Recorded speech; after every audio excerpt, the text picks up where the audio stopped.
The whole town shouted, "Sacrifice the beast!" But he locked his door and fed in the dark. Rayhan woke before dawn. The wind smelled of metal and old salt. From his roof, he could see the square where they kept the creature. Torches stood like angry flowers. Men played with spears and laughed too loud to hide their fear. In the middle of the light, an iron cage held something that should not exist. They had found it at the edge of the wasteland. It was not like any animal Rayhan had seen. It had too many eyes that moved slow and calm. Its skin was not fur or scales, but rough weave that glimmered like broken glass. When it breathed, a fine mist came out. The smell made some children cry. The elders called it a monster. The mayor called it a threat. The priest called it a sign. Rayhan did not believe words much. He believed in small things: warm bread, a steady hand, a song that did not end. He watched the creature through a slit in his shutters. It lay low and made quiet, soft noises. Those noises were not only pain. They had a kind of rhythm, like a tide.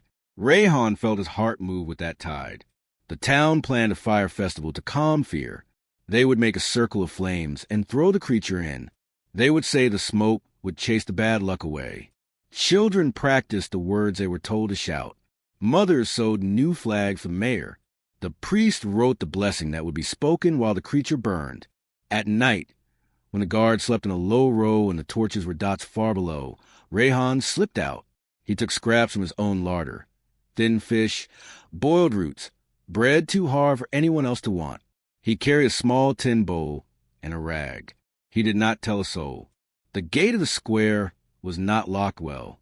Rayhan knew the guards' walks. He moved like a thief, but for kindness. He climbed down the cage and set the bowl near the animal's nose. The creature sniffed and made a low sound. At first it snapped, a quick warning that could have been a man's finger. Rayhan sat still. He spoke in a low voice, the kind that mothers use to hush a crying child. He sang a short tune he had heard as a boy. The creature's extra eyes blinked slow. It eased its body. It did not strike.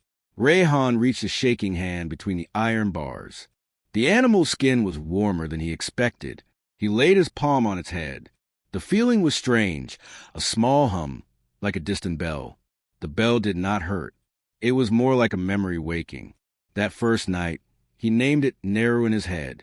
Names were small bridges. He fed Narrow again the next night, and the next. He learned the creature's soft signals. When the creature cocked its head and pressed against the bars, it wanted more stew. When it pressed one slow eye to the side, it wanted silence. Rayhan began to whistle a small tune. Narrow would answer with a low hum. The hum changed Rayhan's sleep. He woke with new weight in his chest, not fear, but a strange care. Rumors travel fast in small towns. A child saw a shadow move to the square and told her father. The father told the butcher, and the butcher spoke to the mayor over meat. The mayor told the priest, who read the words of old law. The town turned its whisper into a shout. Some called Rayhan a fool. Others called him a traitor. People walked past Rayhan's house and watched his roof like birds waiting for a storm. Rayhan felt fear now, but a softer kind. He feared for Narrow more than for himself. He feared what the fire festival would do. He feared how men would clap and call it brave while burning an animal that did not understand them. He decided to hide the creature. He waited for the night when the guards changed and the sky was thick with low clouds. That night he rolled blankets into the stable and opened the gate that led there. He pulled Narrow out with great care. The creature was heavy and oddly gentle in his arms. Its breath fogged in the cold air. He wrapped it in the blankets and laid it beneath hay. For a while, they listened to each other's breath. Rayhan patted Narrow's brow. Narrow made a small sound and placed a damp, warm nose against his hand. They thought they were safe. Rayhan covered the stable door and sat on the floor with his back against the wood. The drums of the festival began in the town square. The sound came like a wave. He could hear the people shout their old words. Lantern light painted the cracks in the stable wall. A shadow moved at the stable door. Rayhan froze. The shadow took shape. A figure stood in the doorway with a lantern in one hand and a book in the other. The priest's robe smelled of smoke and wax. The priest had a lantern that threw the creature's extra eyes into strange, hungry shapes. Rayhan put his hand over Neru's head. He felt the animal tremble. He whispered the tune he had learned. Neru answered with a soft hum that seemed to fill the small space. The priest stepped closer. His voice was small, but it came from far away. "Is the beast awake?" he asked. Rayhan did not have words that could hold such a moment. He only held the bowl a little closer and watched the priest's face harden like clay. He had always fed it in secret. Now the beast learned his name, and the town wanted to see him die. The priest's lantern hovered like a small moon. Rayhan held very still and kept his hand on Neru's warm head. The creature's extra eyes blinked slow. The priest bent low and looked at the bowl, at the dirty rag, then at the blankets. He smelled stale hay and the oil on Rayhan's hair. "Is it awake?" the priest asked. His voice was softer than Rayhan expected. The priest had come alone. Rayhan swallowed and said the first small eye that rose, "No, it sleeps." The priest's face did not move. He kept the lantern close to Neru's many eyes. One eye opened a little and looked straight at the priest. The priest frowned and whispered words that sounded like the old laws. He closed his book and left without more. Rayhan let out a breath he had been holding. Neru hummed a low sound and pushed his forehead into Rayhan's palm. After that night, Rayhan did not sleep. The town had seen the priest. The priest had seen the creature. Tomorrow would bring questions and men with small, dangerous plans. Rayhan knew the mayor would not be patient. He knew the elders liked to show power over things they did not understand. Rayhan moved Neru at dawn. He wrapped the creature in more blankets and took it beyond the row of houses to the scrub. There he found an old cave as a boy, a place no one visited. The cave smelled of dry stone and old wind. He carried Neru inside and set the bowl of thin stew near its nose.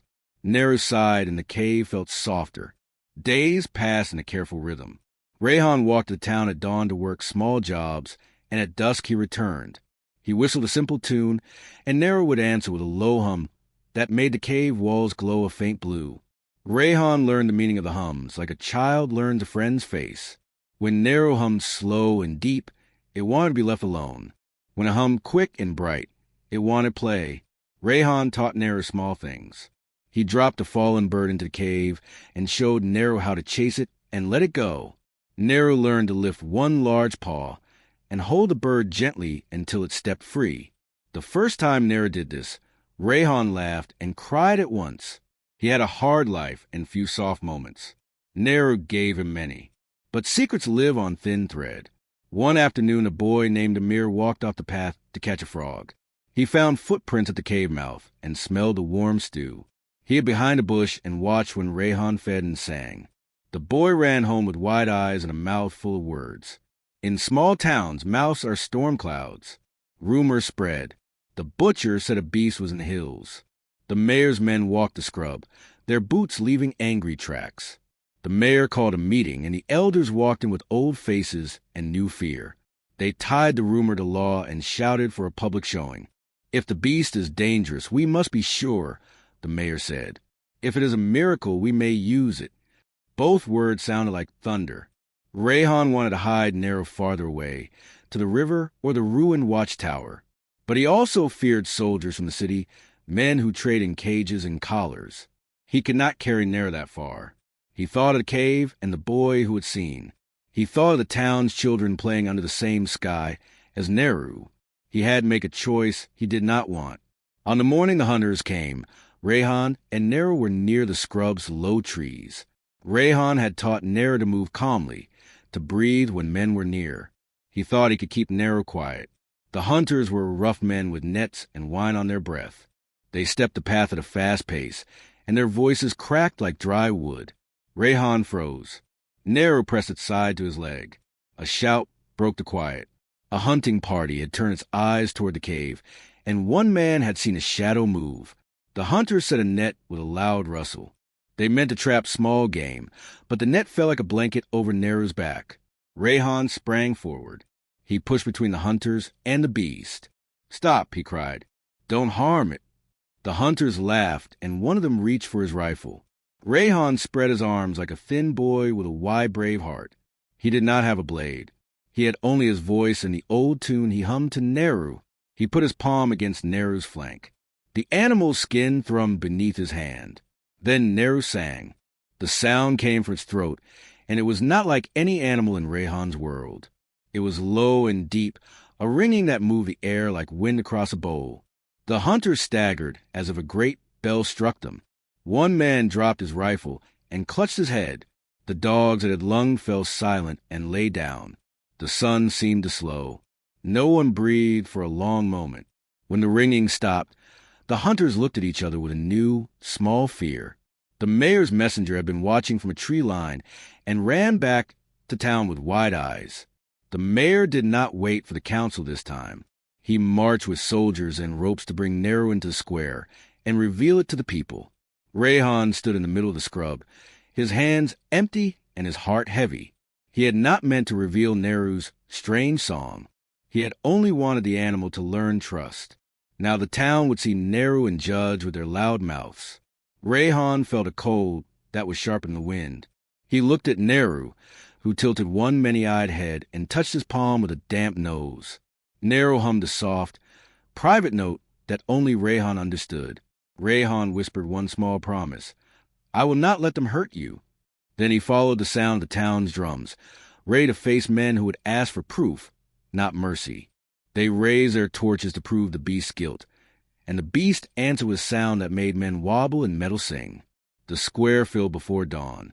People came from the lanes and the far farms. Children pushed through gaps to see. Mothers held their cloaks tight. The mayor stood on a short wooden crate and looked like a man who had swallowed a plan whole. The elders arranged themselves like dark stones. Soldiers formed a ring. Between them all, they set a circle of ropes and stakes. In the center, a wide iron ring waited for the beast. Rayhan walked with Neru on a slow cart. He had tied a thin rope around Neru's strong neck. The rope felt wrong in his hands, like holding a wind that wanted to fly. Neru moved carefully, its many eyes taking in the faces. The animals in the crowd growled and pulled on leashes. Men spat on the ground as if to show they could be brave. The priest read aloud from an old book. His voice was dry and practiced. He told the people how the laws had always kept danger out. The crowd shouted that they wanted proof. They wanted to know if the beast would kill or if it would bring the city's soldiers to their doors in trade. The mayor promised safety. He promised riches if they handed the beast the city. The elders promised old ways would be kept. Rayhan felt the square close like a fist. They put Neru inside the iron ring. It smelled of rust and the old sweat of men who had fought. The guards tightened ropes. Neru's skin showed in the torchlight like a map of star crumbs. Rayhan stepped back a little and kept his hand close to Neru's flank. He whispered the small tune he used in the cave. Neru hummed, a small sound that Rayhan felt under his ribs. The mayor demanded the dogs be released. The shepherds took their leashes and spoke quietly. They brought out beasts raised to fight, to test, to prove. The dogs leapt and snarled, eyes bright with sharp hunger. The crowd laughed and screamed in the same breath. Rayhan wished the earth would open and swallow them all. When the dogs attacked, Neru did not move like a wild thing. It did not spring or snap. It turned its head and watched. Then it sang. The sound came from its throat like a long, clear bell. It was low and rich, but not cruel. The sound swept over the square and touched every metal edge. Spears, rings, the mayor's crate, and each piece answered with thin, high note. It was as if metal itself had learned to cry. The dogs went still. Their tongues hung loose. Men grabbed their ears. Some fell to their knees. The sound did something else. The ropes that bound Neru began to smoke. Where iron met Neru's skin, the metal ran like hot wax and left a slick, glassy seam. A guard who tried to push closer pried a chain, and it slipped from his hand like a fish. People cried out and backed away. The priests called witchcraft. The elders shouted for the fire. The mayor bellowed for the beast to be controlled. Rayhan stood with his heart hammering and watched Neru's many eyes. In one small face, the creature looked sad and tired. It looked like something that had been pulled from a place far from the small town and placed into a circle of noisy teeth. A man in the crowd threw a stone. It hit the iron ring and cracked with sound like thin ice. Neru flinched. It turned slowly and fixed that many-eyed look on the man. Then it breathed out a low, long tone that vibrated the very ground. The man who had thrown the stone fell forward and did not move. People screamed, a hand over a mouth. The priest shouted for blood. The mayor lifted his hand to order the guards. Rayhan stepped between the mayor and Nehru. He did not have words to tell men what they did not want to hear. He only said, "It will not kill if we do not make it angry. It watches and it learns." His voice was small and thin, and the mayor laughed like with breaking. "You saved it," the mayor said. "Now show us it is safe, or it dies." The crowd answered with a roar that tasted of old fear. The soldiers grabbed their lassos. They pulled Nehru's head, and the creature's throat swelled with a sound like thunder before a storm. Nehru strained as iron burned and rope smoked. Rayhan felt the heat in the air like a hand against his face. He had not wanted this. He had not wanted men to choose in a ring. Then a child in the crowd screamed. A small hand pushed a woman's cloak aside and pointed at the sky. For the first time since the sun rose, a hush fell like dust.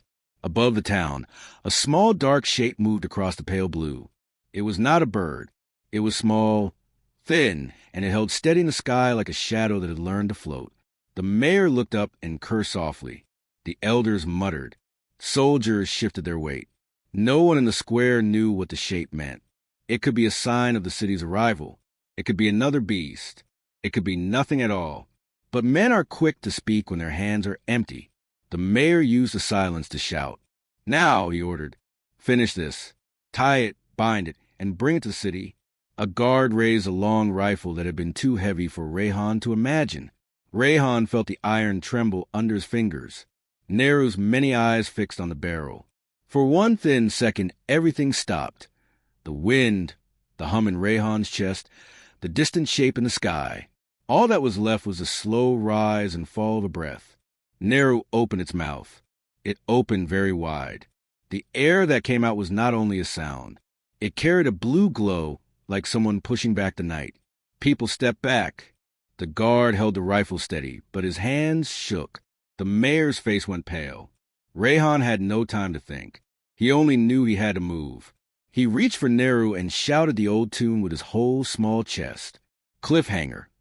As Nehru's mouth widened and the square's iron chimed in a low, terrible song, the shadow above the town split into two, and something fell fast and bright toward the crowd.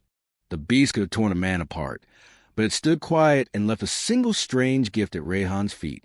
The thing from the sky hit the square with a soft, sick light. It did not crash like a rock. It fell slow like a small, bright seed dropping into dry soil. People screamed and ran. A cart overturned. A child fell and began to cry. Men with ropes stumbled and pointed. Rayhan moved before he thought. He pushed through the crowd with the thin rope that tied Nehru. The creature's many eyes were wide and focused on the place where the light had landed. When they reached it, they saw it was not a fire at all, but a smooth black stone the size of a palm. It lay in the dust and pulsed like a slow heartbeat. For a moment no one touched it. The stone hummed a low sound that felt like the inside of a bell. Nehru stepped forward and set one great, careful paw near the stone. It lowered its head and breathed onto the black surface. The breath smelled of rain, and metal, and distant things. When Nehru touched it, the stone warmed in the light. Inside it grew like a small sun. A guard lifted his spear and said the words the mayor wanted. "Do not touch. This is power. This is the city's claim." But his voice sounded small. The stone made the guard's spear feel heavy and odd. He could not move it well. The mayor barked orders, and the elders argued about law. People edged closer despite their fear. Nehru did not move fast. It nudged the stone with a damp nose, and then, with slow care, it pushed the stone toward Rayhan. The animal's many eyes watched Rayhan, like a child watches someone who holds a secret. Rayhan picked the stone up. It was warm and smooth, and when his fingers closed around it, something inside his head opened like a door. He did not hear words. He saw pictures. Narrow ships under cold stars, hands planting lights in the soil, thin trees that glowed at night. He felt other creatures' hunger, their fear, their small music. It was not his memory, but it came into him as if he had known it before. Rayhan gasped and dropped his head. Tears fell into the dust. Someone screamed and pointed at Rayhan. "He stole it," they cried. The mayor stepped forward like a man who had swallowed a plan and now needed to show it. "Bring him," he said. "Bring me the beast. We will give the stone to the city, and they will make us safe." Rayhan held the stone to his chest. The images in his mind slowed. He felt the stone's warmth reach into his ribs and settle like a small, tired animal. Nero pressed his forehead into Rayhan's hand and made a soft humming that seemed to say, "Thank you." Rayhan understood that the stone was not a tool. It was a gift. It had come from the thing above or from Neru's people. It was something given, not taken. There were many new voices now. A man from the city, a small official who said he was a scholar, stepped into the square. He smelled of ink and new cloth. He looked at the stone, and his face changed. "This is a relic," he said. "This is technology. We must study it." People cheered. The mayor smiled like a man who counts coins in his sleep. Not everyone cheered. Mothers held their children tight. The priest crossed himself and muttered that old laws forbade such things. The elders whispered that the city would take what it wanted. Men who wanted power saw a new prize and greed pulled their eyes sharp. Rayhan heard the city man's steps and felt a panic rise like smoke. If the city took the stone, they would take Neru too. Soldiers from the city had collars and cages. They had men who knew how to break gentle things. Rayhan had come this far because he believed in small kindness. He had never meant to make a bargain with power. He looked at Neru. The beast's skin still shimmered with the burnt seam where iron had touched it in the square. The creature's eyes were tired but clear. It had given them this stone. It had risked itself. Rayhan's chest tightened. He understood then that the town would not be the same whether the stone left or stayed. "Listen," he said to the crowd. His voice was thin, but it cut the square like a small blade. "This stone is a memory. It is not only power. It will teach us if we let it. It will show us things we forgot. We must not sell it to the city. We must learn." The city man's face hardened. "You are a poor man with a poor gift," he said. "The city will grow if we take this. We will make trade and safety. Hand it over, and we will protect you." The mayor saw the coin in the scholar's words. He stepped forward and touched the stone with a glove, as if feeling a coin's edge. "This is good for the town," he said in a voice even sweetness could not hide. "We will keep it safe. We will hand Neru to the city as a sign of trust. The city will not harm us." A shout went up from those who had watched their children ride on Neru's back during flood. "No," they cried. "Do not take it. Do not sell the beast." The square broke into two voices, one that wanted power and trade, another that wanted trust and slow steps. Rayhan felt his legs weak. He had no soldiers to call, no ring of iron to hold him. He had only the stone in his hands and the small, steady hum of Neru at his side. He hugged the stone and stepped back toward the scrub where they had hidden. "We will not let them take you," he whispered to Neru. The mayor's smile went small and dangerous. He folded his hands like a man closing a book. "Very well," he said. "You will give the beast us by morning, or we will take it. The city will be patient for one night." Cliffhanger, under the moon, as torches burned low and men argued with new hunger. Someone in the crowd tried to take a piece of Neru's skin, and the town's iron began to melt under his fingers. They had called for blood and offered power. Now the town must choose between fear and a strange, fierce friend. The town smelled of wet rope and old anger that morning. Men moved with a hard purpose. The mayor walked the square like a man who owns the sky. Soldiers from the city stood behind him with bright collars and quiet faces. The scholar from the city held a small notebook and watched the people like a hawk count sheep. Mothers pressed children to their sides and did not let them run. Rayhan stood near the scrub where he had first led Neru. The stone rested against his chest. Its warm pulse matched his own. At his side, Neru breathed slow and low, each exhale misting the air. The beast's skin had a seam of glass where iron had touched it in the trial. The seam made the town nervous and the city men greedy. The mayor spoke first. He spoke of trade and protection, of roads to the city and promises of coin. "Hand the beast to us," he said. "Hand the stone. In return, we will raise walls and send teachers. We will make you safe and rich." His words moved like well-polished knives. A man from the crowd, a merchant whose roof had been fixed by Rayhan's small hands, stepped forward and said, "We will need coin. We will need medicine. The city can help." Many in the crowd nodded. The city man smiled like a man who counts his game before the deal is done. Rayhan felt his feet planted on rough ground. He saw the faces of the children who had slept on Neru's back during the flood. He remembered the way Neru pressed its head to him in the cave. He remembered the warm hum that swept through the square and stopped men from moving. He remembered the stone images of thin ships and songs of distant people. He knew the city's promise sounded sweet, but sweet words can be a net. He lifted the stone and spoke. His voice was not loud, but it cut through the market noise. "This is not only a thing for gain," he said. "It is not a coin. It is memory. It shows us what we were and what we might be. It wants to teach, not be sold." The scholar stepped close and touched the stone with a gloved finger. He read numbers into the air like a man who makes maps out of paper. "This is useful," he said. "With this, the city will build machines that will keep you safe. With tools and collars, you will not fear beasts." A woman from the crowd shook her head. "We feared the flood," she said. "Neru saved our children. Do we give away what kept our children? Do we sell our safety to men who will lock it up?" The square split like a wound. One voice wanted power and trade. Another wanted trust and care. Shouts rolled like small storms. The mayor smiled in the way of predators. He lifted his hands and declared a vote. All who want the city to take the beast, step right. Many stepped. All who want to keep it free, step left. Others stepped. Some stood still, afraid to choose. Rayhan looked at Neru. The beast seemed to understand the small thing happening in the square.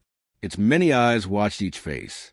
Children looked up and giggled when Neru blew a soft mist that made their hair cold. The sight made some of the crowd soften. When the votes were counted, the town had no clear answer. The mayor's men pressed a count and raised their voices. They pulled ropes and tried to claim the beast by force. Rayhan felt the air change. Soldiers moved the cart. City men reached for the stone. The mayor took a step as if to sign a deal with his own hands. That was when Neru moved. It rose from the cart without violence. It walked to the center of the square and bowed its head. Its body was tall and wide and strange. The crowd fell silent as if a bell had rung. Neru put the stone on the ground and touched it with a slow paw. For a moment the air held. The stone opened a soft beam of light that showed tiny pictures in the dust. A farmer planting a bright seed. A child learning under a tree with thin lights. A ship leaving and a waving hand that did not fear. The beam did something else. It touched the mayor. The man who wanted trade looked at the image and saw a clear path of choices.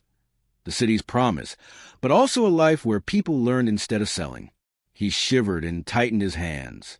The beam painted the scholar with the faces of the city's poor who had been left behind. The city man's mask slipped in the light. People gasped. Some cried. Those who had voted for the city felt the thin edge of shame. The mayor's voice broke when he tried to shout. He stepped forward, but his soldiers put a hand on his shoulder and whispered. The city wanted the beast, but it did not want a town that no longer obeyed. Rayhan spoke again. "Let us learn together," he said. "Let the city send teachers who will teach, not men who will steal. Let us keep Neru free and share the stone's memory, so it helps us all. If you want protection, make it together. If you want coin, remember what coin costs." A murmur grew into a chorus. Mothers who had held children, while the beast saved them, cried out for mercy. Men who had seen Neru's hum and felt their ire melt held their hands up like shields. In the end, the crowd's voice chose something simple and new. They would invite the city to talk, but they would not hand Neru over. They would not sell the stone. The mayor's smile cracked. He left with the scholar and his soldiers. He said he would return with the city's law. He promised fines and judges. The town watched him go. For one long moment the ground seemed quieter. That night the town gathered around the hill where the pyre had once been. They set no fire. Instead, they placed a stone on a low rock and let its light wash over the people. Neru sat with Rayhan and leaned its head on his shoulder. The town spoke of new rules, No selling of creatures, no collars for things that are gentle, and a council that would speak for all voices. Far off, a thin light crossed the dark sky. It was not the city's small airboats. It moved slow and sure, like someone who has come far and will wait. People pointed and whispered. The stone pulsed. It hummed a note that Rayhan felt in his chest. Neru answered a hum that wrapped round the hill and made the air taste like the sea. Cliffhanger/final beat. As the light drew nearer, a clear voice spoke from above, soft, not loud, and the stone translated the word into a language the town understood. We watched. We come as friends.